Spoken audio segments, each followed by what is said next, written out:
Character by Samuel Smiles. Chapter 11, Part E, Companionship in Marriage. The married life of Faraday was eminently happy. In his wife he found, at the same time, a true helpmate and soulmate. She supported, cheered, and strengthened him on his way through life, giving him the clear contentment of a heart at ease. In his diary, he speaks of his marriage as a source of honor and happiness far exceeding all the rest. After 28 years' experience, he spoke of it as an event which, more than any other, had contributed to his earthly happiness and healthy state of mind.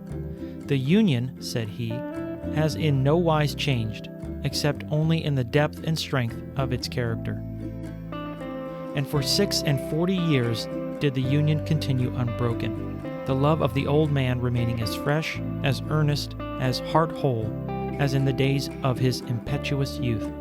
In this case, marriage was as a golden chain let down from heaven, whose links are bright and even, that falls like sleep on lovers and combines the soft and sweetest minds in equal knots. Besides being a helper, woman is emphatically a consoler. Her sympathy is unfailing. She soothes, cheers, and comforts. Never was this more true than in the case of the wife of Tom Hood, whose tender devotion to him during a life that was a prolonged illness is one of the most affecting things in biography. A woman of excellent good sense, she appreciated her husband's genius, and, by encouragement and sympathy, cheered and hardened him to renewed effort in many a weary struggle for life. She created about him an atmosphere of hope and cheerfulness, and nowhere did the sunshine of her love seem so bright as when lighting up the couch of her invalid husband. Nor was he unconscious of her worth. In one of his letters to her, when absent from his side, Hood said, "I never was anything, dearest, till I knew you, and I have been a better, happier, and more prosperous man ever since. Lay by that truth in lavender, sweetest, and remind me of it when I fail. I am writing warmly and fondly, but not without good cause. First, your own affectionate letter, lately received. Next, the remembrance of our dear children, pledges, what darling ones! Of our old familiar love. Then, a delicious impulse to pour out the overflowings of my heart into yours. And last, not least, the knowledge that your dear eyes will read what my hand is now writing. Perhaps there is an afterthought that, whatever may befall me, the wife of my bosom will have the acknowledgement of her tenderness, worth, excellence, all that is wifely or womanly from my pen." In another letter, also written to his wife during a brief absence, there is a natural touch, showing his deep affection for her. "I went and retraced our walk in the park, and sat down on the same seat, and felt happier and better." But not only was Mrs. Hood a consoler, she was also a helper of her husband in his special work. He had such confidence in her judgment that he read and reread and corrected with her assistance all that he wrote. Many of his pieces were first dedicated to her, and her ready memory often supplied him with the necessary references and quotations. Thus, in the role of noble wives of men of genius, Mrs. Hood will always be entitled to take a foremost place. Not less effective as a literary helper was Lady Napier, the wife of Sir William Napier, historian of the Peninsular War.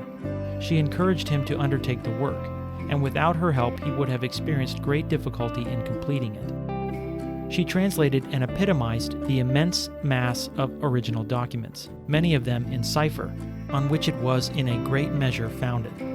When the Duke of Wellington was told of the art and industry she had displayed in deciphering King Joseph's portfolio, and the immense mass of correspondence taken at Vittoria, he at first would hardly believe it, adding, "I would have given 20,000 to any person who could have done this for me in the peninsula."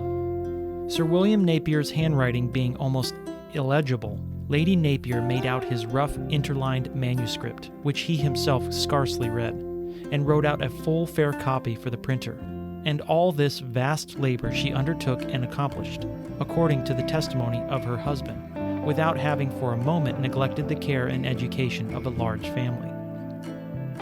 When Sir William lay on his deathbed, Lady Napier was at the same time dangerously ill, but she was wheeled into his room on a sofa, and the two took their silent farewell of each other.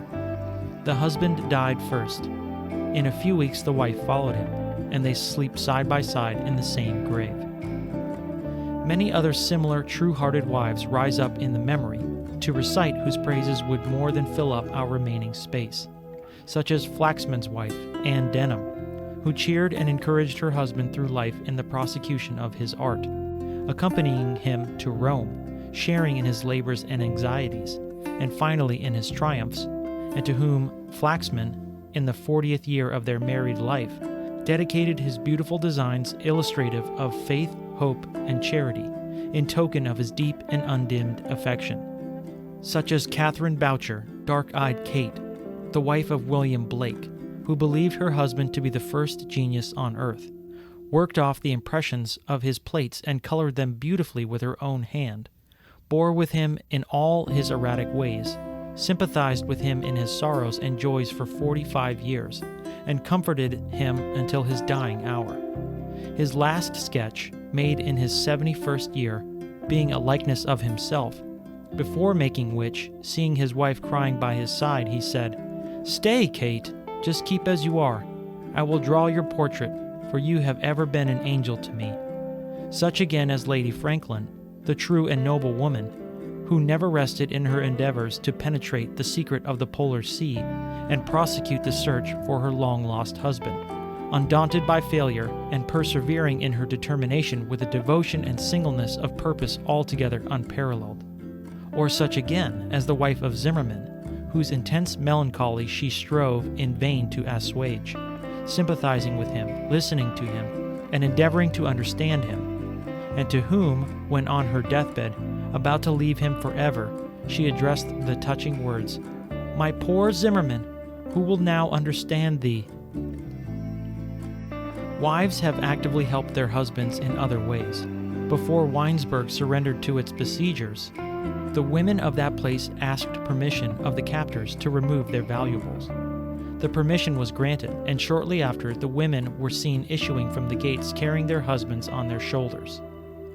Lord Nithsdale owed his escape from prison to the address of his wife, who changed garments with him, sending him forth in her stead, and herself remaining prisoner, an example which was successfully repeated by Madame de Lavalette. But the most remarkable instance of the release of a husband through the devotion of a wife was that of the celebrated Grotius.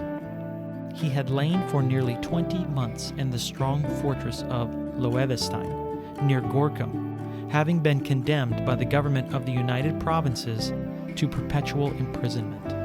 His wife, having been allowed to share his cell, greatly relieved his solitude. She was permitted to go into the town twice a week and bring her husband books, of which he required a large number to enable him to prosecute his studies. At length, a large chest was required to hold them. This the sentries at first examined with great strictness, but, finding that it only contained books, amongst others Arminian books, and linen, they at length gave up the search, and it was allowed to pass out and in as a matter of course. This led Grotius's wife to conceive the idea of releasing him, and she persuaded him one day to deposit himself in the chest instead of the outgoing books.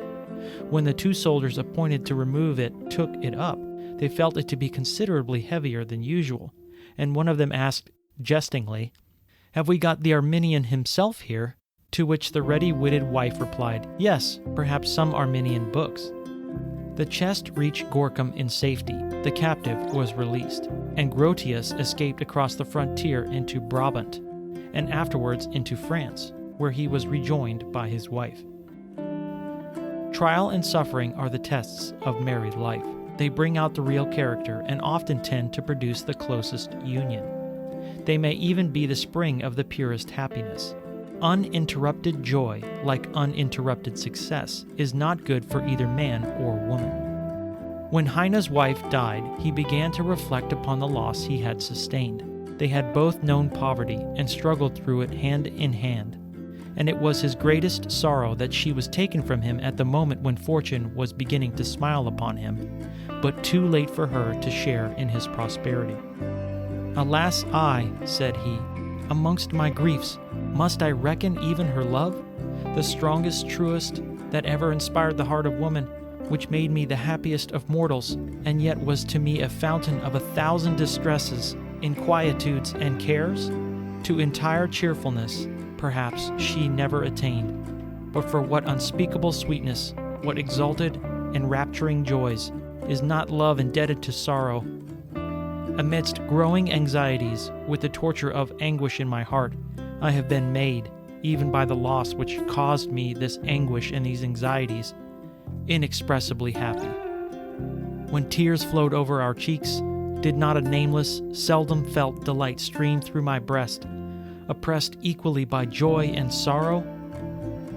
There is a degree of sentiment in German love which seems strange to English readers, such as we find depicted in the lives of Novalis, Jung Stilling, Fichte, Jean Paul, and others that might be named. The German betrothal is a ceremony of almost equal importance to the marriage itself, and in that state the sentiments are allowed free play, whilst English lovers are restrained, shy, and as if ashamed of their feelings. Take, for instance, the case of Herder, whom his future wife first saw in the pulpit. I heard, she says, the voice of an angel, and soul's words, such as I had never heard before. In the afternoon I saw him, and stammered out my thanks to him. From this time forth our souls were one. They were betrothed long before their means would permit them to marry, but at length they were united. We were married, says Caroline, the wife, by the rose light of a beautiful evening. We were one heart, one soul. Herder was equally ecstatic in his language. I have a wife, he wrote to Jacobi, that is the tree, the consolation, and the happiness of my life. Even in flying transient thoughts, which often surprise us, we are one. Take, again, the case of Fichte, in whose history his courtship and marriage form a beautiful episode.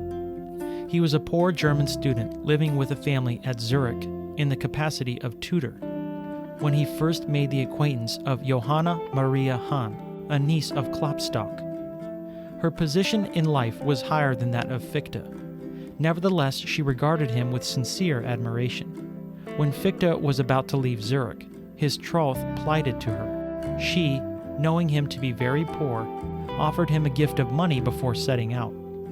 He was inexpressibly hurt by the offer, and, at first, even doubted whether she could really love him. But, on second thoughts, he wrote to her expressing his deep thanks, but, at the same time, the impossibility of his accepting such a gift from her. He succeeded in reaching his destination, though entirely destitute of means.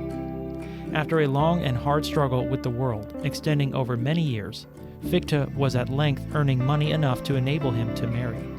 In one of his charming letters to his betrothed, he said, "And so, dearest, I solemnly devote myself to thee, and thank thee that thou hast thought me not unworthy to be thy companion on the journey of life. There is no land of happiness here below, I know it now, but a land of toil, where every joy but strengthens us for greater labor. Hand in hand we shall traverse it, and encourage and strengthen each other, until our spirits, O may be it together, shall rise to the eternal fountain of all peace." The married life of Fichte was very happy. His wife proved a true and high-minded helpmate. During the War of Liberation, she was assiduous in her attention to the wounded in the hospitals, where she caught a malignant fever, which nearly carried her off.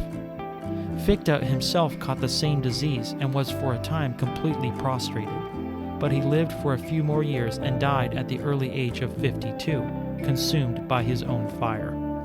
What a contrast does the courtship and married life of the blunt and practical William Cobbett present to the aesthetical and sentimental love of these highly refined Germans. Not less honest, not less true, but, as some would think, comparatively coarse and vulgar.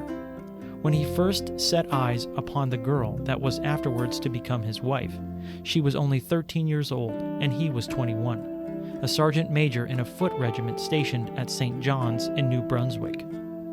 He was passing the door of her father's house one day in winter, and saw the girl out in the snow, scrubbing a washing tub.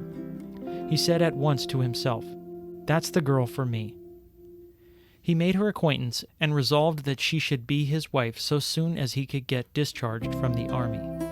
On the eve of the girl's return to Woolwich with her father, who was a sergeant major in the artillery, Cobbett sent her 150 guineas which he had saved, in order that she might be able to live without hard work until his return to England. The girl departed, taking with her the money, and 5 years later Cobbett obtained his discharge. On reaching London, he made haste to call upon the sergeant major's daughter. "I found," he says, "my little girl a servant of all work," and hard work it was, at £5 a year, in the house of a Captain Brissac. And, without hardly saying a word about the matter, she put into my hands the whole of my 150 guineas, unbroken. Admiration of her conduct was now added to the love of her person, and Cobbett shortly after married the girl, who proved an excellent wife. He was, indeed, never tired of speaking her praises, and it was his pride to attribute to her all the comfort and much of the success of his afterlife. Though Cobbett was regarded by many in his lifetime as a coarse, hard, practical man full of prejudices, there was yet a strong undercurrent of poetry in his nature, and while he declaimed against sentiment, there were few men more thoroughly imbued with sentiment of the best kind. He had the tenderest regard for the character of woman. He respected her purity and her virtue, and in his advice to young men, he has painted the true womanly woman, the helpful, cheerful, affectionate wife, with a vividness and brightness, and at the same time a force of good sense that has never been surpassed by any English writer. Cobbett was anything but refined in the conventional sense of the word, but he was pure, temperate, self-denying, industrious, vigorous, and energetic in an eminent degree. Many of his views were, no doubt, wrong, but they were his own, for he insisted on thinking for himself in everything. Though few men took a firmer grasp of the real than he did, perhaps still fewer were more swayed by the ideal. In word pictures of his own emotions, he is unsurpassed. Indeed, Cobbett might also be regarded as one of the greatest prose poets of English real life.